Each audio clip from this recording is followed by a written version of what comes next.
Bonjour et bienvenue. Aujourd'hui, on va s'attaquer à un petit mot qui change tout en français, le mot si.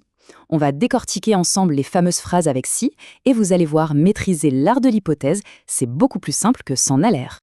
Tout commence souvent par cette petite question, n'est-ce pas? Et si? Rien qu'avec ces deux mots, on peut ouvrir la porte à des mondes de possibilités, d'hypothèses et oui, parfois aussi de regrets. C'est vraiment la clé pour donner de la profondeur et de la nuance à ce qu'on veut dire. Alors, ce qu'il faut savoir, c'est que ces phrases avec si ne se construisent pas au hasard. Non, non. Elles suivent des schémas bien précis. Tout dépend de ce qu'on veut exprimer. Pour que tout soit bien clair, on va se concentrer sur les deux structures les plus importantes, les plus utilisées. Allez, on commence avec le premier cas de figure, celui des situations qui ont une vraie chance de se réaliser. On parle de l'avenir, d'une possibilité bien réelle, bref, d'un futur qui est tout à fait probable. L'idée ici, elle est assez simple en fait. On pose une condition, qui est parfaitement réalisable, et si cette condition se réalise, eh bien une conséquence précise va en découler dans le futur.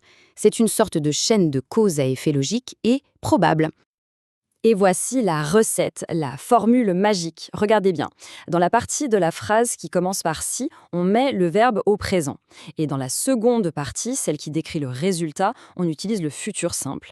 La logique est parfaite. Si quelque chose se passe, présent, alors quelque chose d'autre se passera, futur. Cet exemple, il illustre ça parfaitement.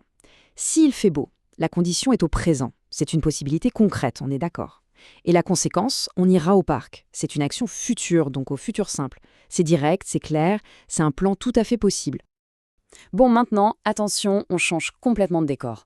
On quitte le monde du possible pour entrer dans celui de l'irréel. On va parler des choses qui ne se sont pas produites dans le passé et qui sont donc devenues impossibles. Le but de cette structure, c'est donc d'imaginer ce qui aurait pu se passer, mais qui ne s'est pas passé. On parle d'une réalité alternative, d'un scénario qui appartient au passé et qui est donc purement imaginaire. Alors là, c'est vrai, la grammaire est un peu plus costaud, mais la logique reste la même. La condition, celle qui est dans le passé et qui ne s'est pas réalisée, on la met au plus que parfait.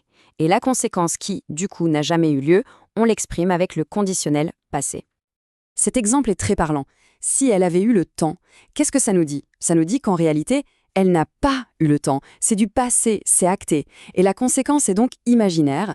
Elle serait allée à la fête. Mais voilà, dans la vraie vie, elle n'y est pas allée. On ne peut pas réécrire l'histoire. Et c'est là que ça devient fascinant. Ce n'est pas juste de la grammaire froide, mécanique. Non, c'est vraiment la langue des émotions. C'est la structure du regret, de la nostalgie, de tous ces fameux « et si seulement » qui nous font repenser au passé. Allez, pour que tout soit bien gravé, on récapitule. On va maintenant mettre ces deux mondes du si face à face. C'est le moment de la grande synthèse finale et vous allez voir, la différence va sauter aux yeux. Voilà, ce tableau résume tout. D'un côté, à gauche, on a le monde du possible, du futur. C'est une porte ouverte. Et de l'autre, à droite, on a le monde de l'impossible, du passé. C'est une porte qui est fermée pour de bon. C'est vraiment le choix des temps qui change tout le sens de la phrase et qui nous dit si on parle d'un espoir ou d'un regret.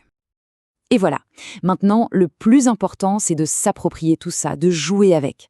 Alors la prochaine phrase avec si qui sera créée, est-ce qu'elle regardera vers un avenir plein de possibilités ou est-ce qu'elle revisitera le passé avec un peu de nostalgie? À chacun de choisir son histoire.